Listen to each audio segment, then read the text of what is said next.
श्री कृष्ण जी की यह कहानी बताती है कि हार जीवन की शुरुआत होती है।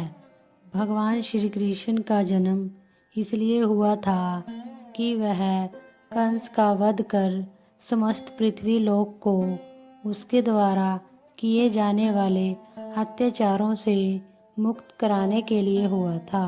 इसलिए वह किशोर अवस्था में ही गोकुल से मथुरा आ गए तथा फिर उन्होंने दुष्ट कंस का वध किया। कंस की मृत्यु से दुखी होकर उसके श्रवसुर जरासंध ने एक विशाल सेना लेकर मथुरा पर आक्रमण कर दिया। इस आक्रमण में उनके साथ शिशुपाल और कल्यावन जैसे शक्तिशाली राजा भी शामिल थे। जल्दी ही सेना मथुरा जा पहुंची और मथुरा की राजसभा में कृष्ण तथा बलराम को सेना को सौंपने का संदेश भेजा गया। इस युद्ध को टालने तथा मथुरा के निर्दोष नागरिकों को बचाने के लिए कृष्ण ने रातों रात वहां से सैकड़ों किलोमीटर दूर समुद्र में एक नई नगरी द्वारिका का निर्माण करवाया। अपनी माया से उन्होंने समस्त नागरिकों, उनके पशुओं तथा संपत्ति को नींद में ही नई नगरी में पहुंचा दिया। अगले दिन सूर्योदय के समय कृष्ण तथा बलराम जरासंध की सेना के सामने जा पहुँचे और उससे लड़ने के लिए चुनौती से भरी चेतावनी भी दे डाली। जैसे ही जरासंध और दूसरी तरफ राजाओं ने कृष्ण को मारने के लिए शस्त्र उठाए, दोनों भाई भागने लगे। उन भाइयों के पीछे जरासंध तथा कालयावन जैसे राजा भी भागने लगे।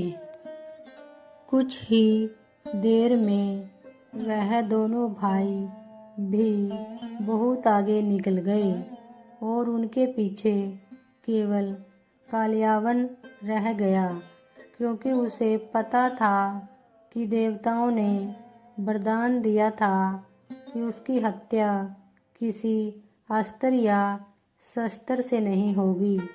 ऐसे में वह बेखबर था और लगातार श्री कृष्ण का पीछा करते करते एक गुफा में जा पहुंचा। गुफा में राजा मुचुकुंद सो रहे थे, जिन्हें इंद्रदेव ने वरदान दिया था कि जो भी उन्हें उठाएगा वह उनके देखते ही जलकर भस्म हो जाएगा। वहां पहुंचकर कृष्ण ने सोए हुए मुचुकुंद पर अपना पीताम्बर डाल दिया और स्वयं छिप गए। कालयावन भी वहां जा पहुंचा और सोए हुए राजा मुचुकुंद पर पीताम्बर देख उन्हें ही कृष्ण समझ बैठा। उसने मुचुकुंद को उठाने के लिए लात मारी, जिसके कारण उनकी निद्रा खुल गई और उनके देखते ही तुरंत बाद कालयावन वहीं पर जलकर भस्म हो गया। तत्पश्चात कृष्ण ने राजा मुचुकुंद को अपने स्वरूप में दर्शन भी दिए और उन्हें मोक्ष पाने का वरदान भी दिया था। वहीं दूसरी ओर जरासंध और बाकी राजा पूरी तरह से खाली मथुरा देखकर वापिस लौट गए।